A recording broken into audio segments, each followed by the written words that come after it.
ऐसा बाप नहीं चाहिए।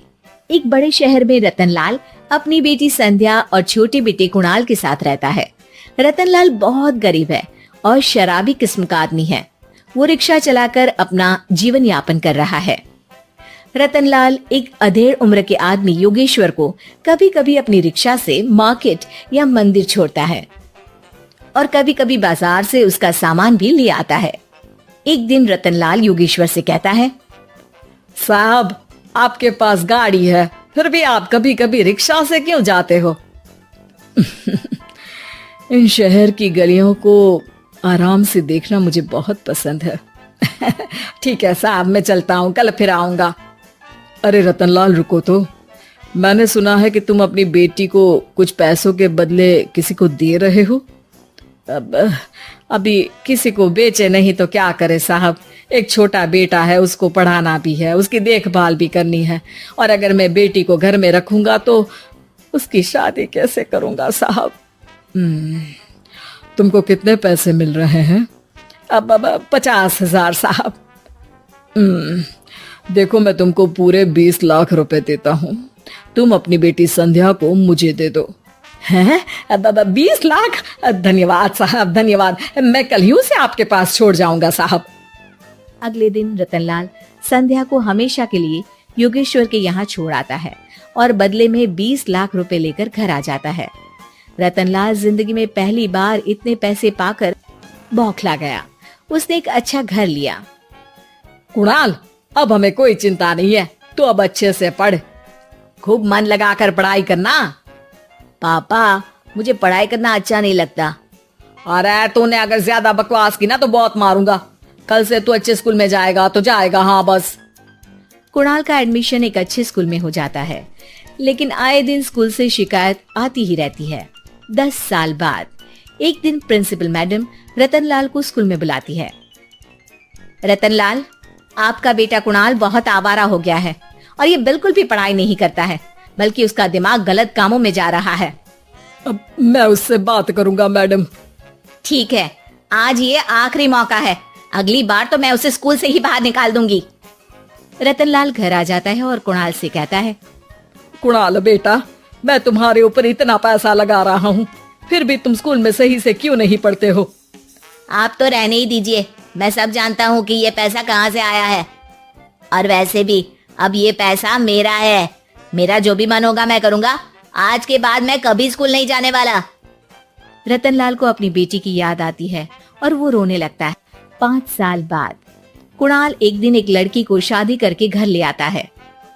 पिताजी, ये मेरी पत्नी है स्वीटी। तुमने शादी कर ली? हाँ, शादी कर ली मैंने, दिखाई नहीं दे रहा? और अब से आप फिर से कमाना शुरू कर दो, बहुत बैठ कर खा लिया। कुणाल, तुम इस बुड्ढे को घर में क्यों रख रहे हो? देखो ना, ये शराब पीता है, इसे घर से बाहर निकाल फेंको। अरे स्वीटी, ये मेरे पापा है, कैसे बाहर निकाल दूं? और वैसे भी घर में कोई तो चाहिए ना काम करने वाला, नौकर समझ कर रख लो। इस बुड्ढी को तो घर से बाहर निकाल कर ही रहूंगी मैं कब तक इसके लिए खाना बनाऊंगी। स्वीटी एक दिन घर के बाहर पार्क में अपनी दोस्तों के साथ बैठी होती है। तभी वो रतनलाल को बुलाती है। पिताजी, मेरे कमरे में मैं अपना फोन छोड़ आई हूँ, जरा ला कर तो देना। हाँ जरूर, अभी लेकर आता हूँ। रतनलाल फोन लेकर आ जाता है। कुछ समय बाद स्वीटी के फ्रेंड्स भी चले जाते हैं। स्वीटी अंदर आकर शोर मचाती है। चोर चोर! कहाँ है चोर? मुझे तो यहाँ कुछ नहीं दिख रहा। अरे ये अलमारी खुली पड़ी है, जरूर किसी चोर ने ही खोली होगी। अरे कौन आया था यहाँ? यहाँ तो पिताजी आए थे बस। अरे बहू, मैं चोर नहीं हूँ। मुझे तो आप पर अब बिल्कुल भी विश्वास नहीं है पिताजी, क्योंकि जब आप पैसे के लिए दीदी को बेच सकते हो तो आप चोरी भी तो कर ही सकते हो। अरे लेकिन वो सब तो मैंने तेरे भले के लिए किया था ना। मैं तो कहती हूँ कि हमें इनकी कमरे की तलाशी लेनी चाहिए। तुम बिल्कुल सही कह रही हो, चलो।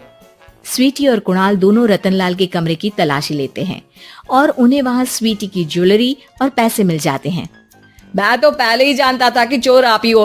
निकल जाओ मेरे घर से और दोबारा अपनी शक्ल मत दिखाना। रतनलाल आंखों में आंसू लिए घर से निकल जाता है। स्वीटी मन ही मन सोचती है, आज तो मेरी प्लानिंग सफल हो गई। जैसा मैं चाहती थी ऐसा ही किया और बड़ी आसानी से उस बुड्ढी को चोरी का इल्जाम लगाकर घर से भगा दिया। रतनलाल की हालत अब ज्यादा खराब हो गई और वो सड़क पर बैठकर भीख मांगकर खाने लगा। एक दिन वहां एक गाड़ी आकर रुकी और सड़क पर बैठे सभी भिखारियों को अपने सेंटर ले गई। एनजीओ की मालिक संध्या एक एक करके सभी को सुविधा मुहैया कराती है। तभी उसकी नजर रतनलाल पर पड़ती है। पिताजी, संध्या तू? पिताजी आपकी ये हालत कैसे हुई? ये सब मेरे बुरे कर्मों की सजा है जो मुझे मिल रही है। मुझे माफ कर दे बेटी।